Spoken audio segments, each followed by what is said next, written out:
My name is Margaret Wilson. I am 91 years old. I live in a small, quiet town in the United States. Doctors used to say my heart was weak, my lungs were tired, and my body was slowly shutting down. They said my time was near, but days passed, weeks passed, months passed, and still death did not come. I was not afraid, but I was confused. Every night I would lie in my bed, staring at the ceiling, asking God one simple question. Why am I still here? I had buried my husband 20 years ago. My only son passed away in a car accident. My house was full of memories but empty of voices. I was ready to leave, but my soul felt stuck, like it was waiting for something I did not understand. I grew up Christian. I went to church every Sunday. I read the Bible. I prayed the way I was taught. But as I grew older, my prayers became quieter. Not weaker, just quieter. I stopped asking for things. I only asked for peace. Yet peace never fully came. There was always a strange restlessness inside my chest. It felt like an unanswered knock on a door I could not see. Doctors called it anxiety. I called it loneliness. Nights were the hardest. The silence would scream. The ticking clock would remind me I was still alive when I thought I should not be. One afternoon, a new nurse started visiting me. Her name was Aisha. She was kind, soft-spoken, always respectful. She never rushed. She never treated me like a burden. She would sit with me even when her work was done. Sometimes we talked about small things, weather, food, old memories. One day I noticed she would quietly step aside and pray at a certain time. No noise, no drama. Just calm. Something about that calm disturbed me, in a good way. I asked her, "What are you doing?" She smiled and said, "I am praying to Allah." I had heard the word before, but never felt curious about it. That day, for the first time, I asked her questions. Not to argue, just to understand. She never pushed, never preached. She only answered when I asked. She told me Allah means the one God, the same God of Abraham, the same creator. She told me Islam was not about fear, but about surrender. That word stayed with me, surrender. I realized I had spent my whole life fighting loss, fighting grief, fighting age, fighting death. Maybe that was why peace never came. That night I could not sleep. I kept thinking about surrender, about letting go, about trusting completely. I remembered something Aisha said quietly before leaving. She said, "Sometimes the soul stays because it has not found its home yet." Those words hit me harder than any diagnosis ever had. Was my soul homeless? Was that why I was still here? The next morning I asked Aisha to bring me a Quran. She looked surprised but did not show it. She brought a translation in English. I held it in my hands. My hands were shaking, not from age but from fear. Fear of the unknown, fear of being wrong, fear of changing after 91 years. But something inside whispered, "Read." I opened it randomly. The first verse my eyes landed on spoke about mercy, not punishment. Mercy. I cried, not loud, just tears falling quietly onto the pages. For the first time in years, my chest felt lighter. Days passed. I kept reading, slowly, carefully. I was not trying to convert. I was trying to understand. I asked God, "If you are truly one, guide me. Do not let me be lost at this age." One night after reading, I spoke words I had never spoken before. "If you are Allah and you are listening, then I am tired. I surrender." That night I slept without waking up once. That had not happened in years. Something began to change. Not dramatically, not like a movie, but gently. My fear of death disappeared, not because I wanted to live, but because I was no longer afraid to meet my Creator. Doctors noticed my vitals were stabilizing. They called it strange. I called it peace. I was not healed of age. I was healed of fear. One morning I asked Aisha to help me say the Shahada. She cried. I cried. My voice was weak, but my heart was firm. I testified that there is no God but Allah, and Muhammad is the messenger of Allah. I did not feel like I was leaving something. I felt like I had finally arrived. That was the day something shifted, not just in my soul, but in my body. And what happened next, even the doctors could not explain. After I accepted Islam, I did not expect anything to change in my body. I was 91 years old and had already made peace with death. I was not asking Allah for more years, only for a clean heart when I met Him. But life responds differently when the soul finally finds truth. Within days, nurses noticed small changes. I was eating a little better, my hands shook less, and my breathing felt easier. Doctors said it was probably psychological, but I knew something deeper was happening, something science cannot measure. 1 week later, during a hospital checkup, the same doctor who had told me to prepare my will looked confused. My reports showed better oxygen levels, stabilized blood pressure, and a stronger heart rhythm.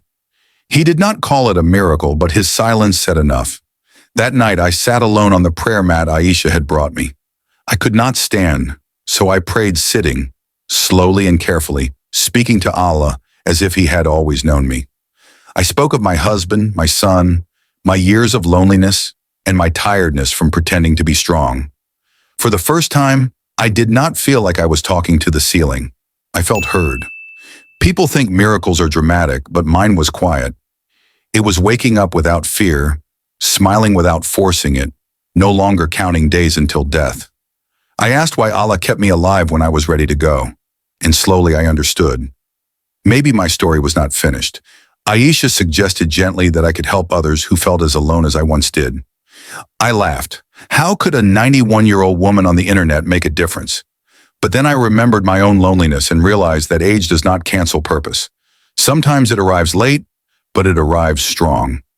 I recorded a simple video, just me sitting in my chair, no makeup, no fancy lights. I said, "Hello everyone," and shared how I found peace in Islam when nothing else worked. I did not argue or try to convert anyone. I simply told my truth. The next morning, hundreds of comments flooded in, people crying, thanking me, saying they felt hope again.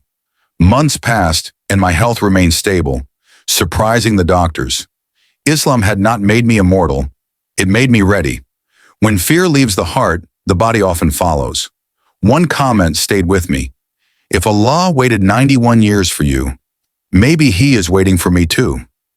I cried, realizing my miracle was not survival, but impact. And then something happened, something that even changed the doctor's tone, made them ask questions they had never asked, and finally showed me why death had not come when I was begging for it. My story was not finished yet. Before we begin, drop your country and time in the comments. The day everything truly changed was supposed to be an ordinary checkup. I remember sitting in the hospital chair, wrapped in a thin blanket, expecting the usual quiet disappointment on the doctor's face. Instead, he called another doctor into the room. They whispered. They looked at the screen again. My lungs, which were once failing, were holding steady. My heart, once irregular, was stable. Not young, not perfect, but no longer collapsing. One of them finally said, "For someone your age, this doesn't make sense."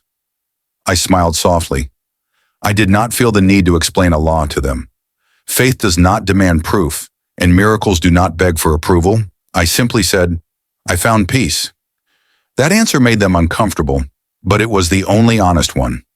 News of my videos spread slowly, not viral overnight, but steady, like rain soaking dry ground. Elderly people wrote to me saying they felt invisible before hearing my voice.